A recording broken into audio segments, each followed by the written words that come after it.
Hello everybody. I'm glad you guys decided to join me again. I'm up here where I cut that clover. Well, I'm headed back to where that clover's at. Well, of course, right there's the pond. You see the reflection of the cloud off the water. That's kind of cool. As you can see over there, they started putting up that small Morton building. It's just gonna be a small garage. Probably park his pickup in there, four-wheeler or whatever. But anyhow, I thought I'd show you that really quick. Yeah, I'm headed back here. I gotta walk back to the area where the clover's at. What I'm gonna do is I have my pitchfork. Some of that clover that I cut was really thick.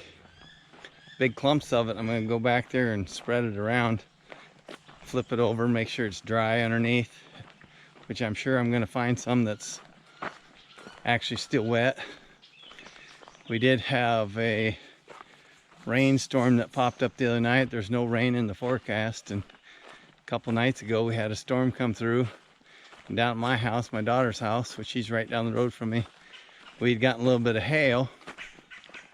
1-inch hail, but it didn't come down. It wasn't a lot that come down, but that did come down was big.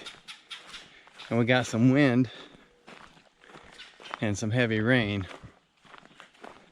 And if you guys seen my video of that house that's for sale, I happened to notice it took the shingles off. Well, it was in the video. I was pointing out the shingles to come off on the one side.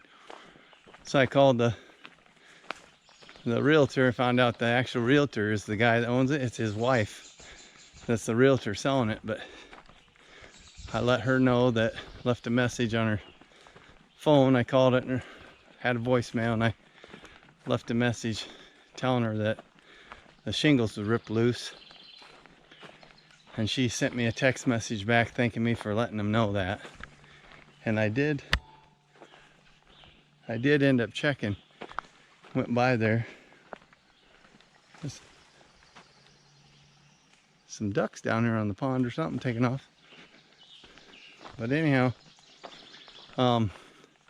she sent me a text message thanking me for letting her know that. And I drove by the house this afternoon before I come up here. And he'd gotten up there and repaired it, put the shingles back in place and fastened them down or something. But like I said in the previous video, it's going to need a new roof. But other than that, I haven't seen the inside of the house. Kind of looked in the window the other day. It looked okay from what I could see.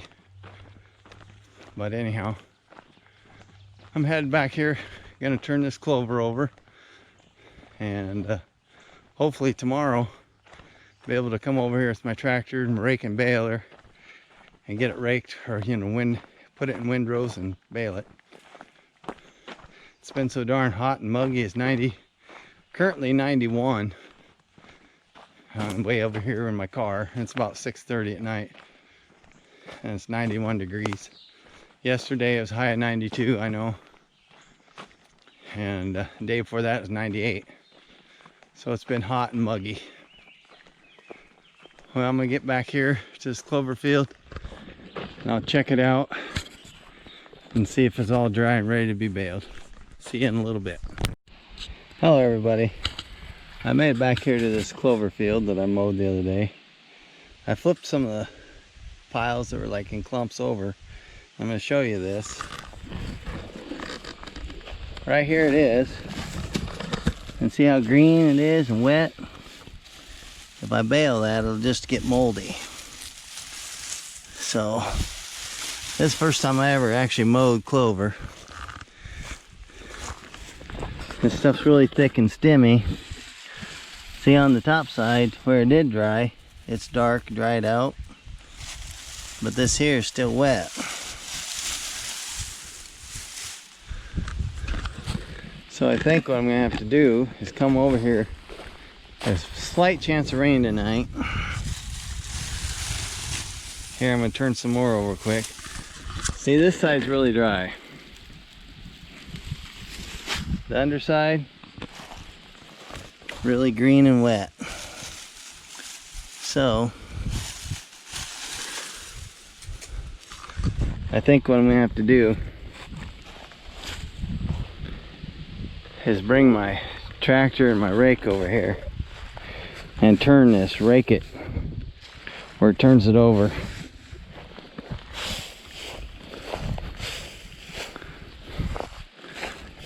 Because I'll never be able to bale it this way.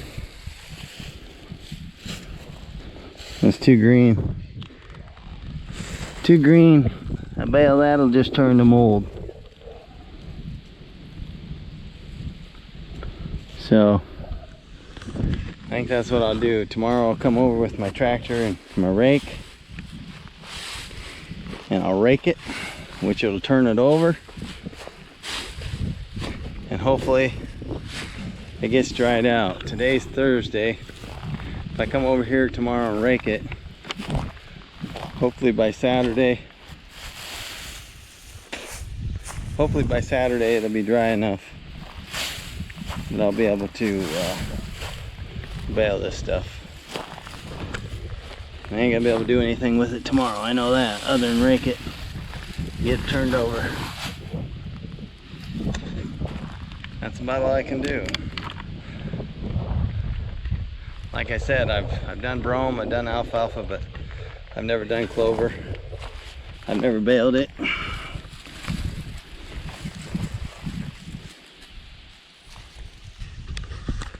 I know I have there's a bale wrapper I could buy. They're about $3,000 though. I think they're $3,000 for a bale wrapper. I could bale this green like this with this moisture in it, and then wrap it with a bale wrapper, and then it will, when you bale it with a bale, or if you bale it and then wrap it with a bale wrapper, what it does is seals out the oxygen, and the hay will ferment. That moisture in there, it ferments rather than rot. If I just bale this way with it green, it'll turn to mold.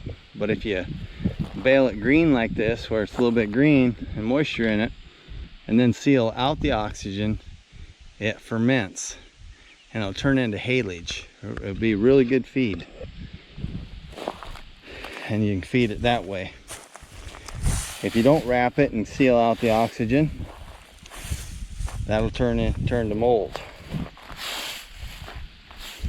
So that's about my only choice, is to come over here, turn this with the rake so it flips that hay over, or that clover over to the wet side up, and then maybe it'll dry out enough and then I can get it baled. So that's my only choice, I guess, because it's really wet underneath.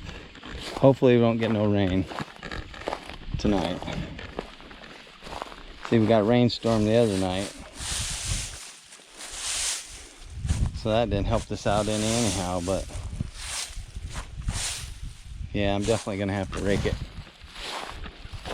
Probably should have been turned yesterday. Maybe today it'd been ready to bale. I don't know. That's what I'm gonna do. Bring my rake over here, turn it once, see what it does. It's my best choice. So I'll let you go for now.